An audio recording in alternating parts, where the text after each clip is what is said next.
नमस्कार दोस्तों। हर हर महादेव वीणा Deepak Soni YouTube channel में आप लोगों का स्वागत है। आज मैं आप लोगों को इस वीडियो के माध्यम से सावन में प्रतिदिन अगर हमारे घर में शिवलिंग है तो शिवलिंग की पूजा किस प्रकार करनी चाहिए इसके बारे में बताऊंगी। साथ ही आप लोगों को मेरी वीडियो कैसी लगती है मुझे कमेंट बॉक्स में कमेंट करके ज़रूर बता देना। तो सबसे पहले हम सुबह स्नान कर लेंगे। स्नान करने के बाद महादेव तो आप लोगों को पता ही है, देवों के देव महादेव तो बड़े ही भोले भोले भंडारी है। उन्हें एक लोटा जल और बेलपत्र से खुश करना बड़ा ही आसान है। तो सबसे पहले हम महादेव की पूजा करेंगे। तो पूजा किस प्रकार करेंगे तो उसके लिए हमने आसन बिछा लिया।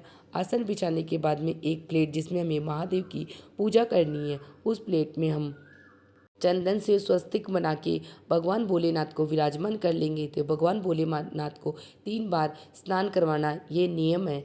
तो सबसे पहले हम गंगा जल डाल के लोटे में हमने शुद्ध जल से स्नान किया। उसके बाद में अगर हम भगवान को पंचामृत स्नान करते हैं कि महादेव को पंचामृत अत्यधिक प्रिय है, तो उसके बाद में हम पंचामृत से भगवान महादेव को स्नान कराएंगे। और हर बार स्नान कराने तेरे में ओम नमः शिवाय मंत्र का जाप करेंगे। तो जब भी आप पंचामृत दूध दही सबसे स्नान कराओ उसके बाद में भगवान को शुद्ध जल से अवश्य स्नान कराएं। इस प्रकार भगवान को स्नान कराने का 3 बार का नियम है। तो आप महादेव को 3 बार स्नान जरूर करें। 3 बार स्नान कराने के बाद में जो आपने जिस प्लेट में या जिसमें भी आपने महादेव को स्नान कराया वह पानी आप किसी बर्तन में डाल ले।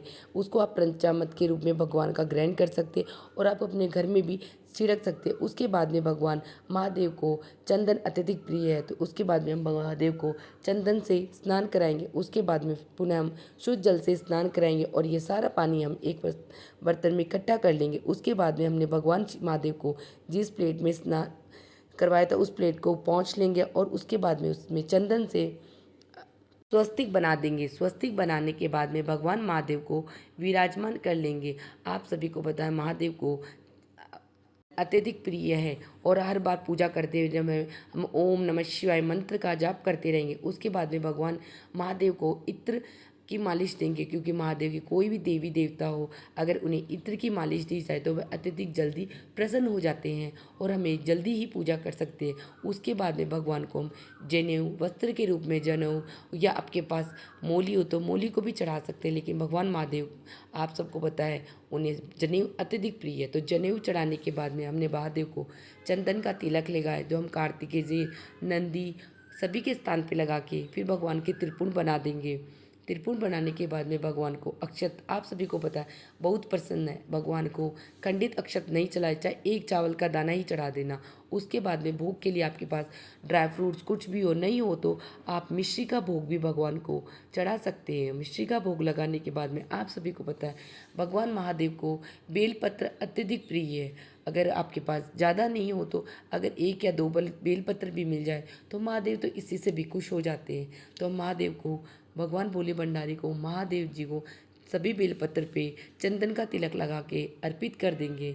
उसके बाद में भगवान महादेव को आप अपनी इच्छा मनो कमल के पास कोई पुष्प हो तो बहुत अच्छी बात, पुष्प ना हो तो आप घर में एक कमल गट्टा का बीज ला के रख लेना, तो भगवान महादेव को कमल गट्टा अर्पित कर सकते हो। जिसके बाद में मैंने पुनः भगवान को चंदन लगाया। चंदन लगा के बाद में मैंने भगवान को अक्षत और भोग वापस से चढ़ाया। भोग और अक्षत इस प्रकार चढ़ा के और आपकी जो भी मनोकामना इच्छा हो उसे मांगकर भगवान महादेव को अगर आप एक काली मिर्च नियमित रूप से चढ़ाते रहो तो 1 या 2 सोमवार ही निकलेंगे कि जितने में आपकी मनोकामना है वह पूर्ण अवश्य हो जाएगी। इस प्रकार हम सरल विधि से भगवान महादेव की पूजा कर सकते हैं। इस प्रकार हमने मनोकामना पूर्ण कर बोल के भगवान महादेव को एक काली मिर्च चढ़ा दी है। उसके भगवान हम दिया प्रज्वलित करके, या तो आप घी का दिया प्रज्वलित कर लेता, घी का दिया नहीं तो आप तिल्ली का तेल का भी दिया प्रज्वलित कर सकते हो। उसके बाद में महादेव गणेश जी भगवान की और महादेव की आरती करेंगे।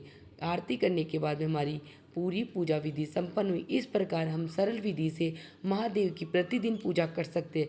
अगर आप इस प्रकार पूजा करते हो तो आपके ऊपर महादेव भोलेनाथ अत्यधिक खुश और प्रसन्न हो जाएंगे। उसके बाद में आप 108 माला का जाप कर सकते हो। ओम नमः शिवाय, ओम नमः शिवाय। इस मंत्र का जाप अगर 108 बार कर लेते हो तो अच्छी बात।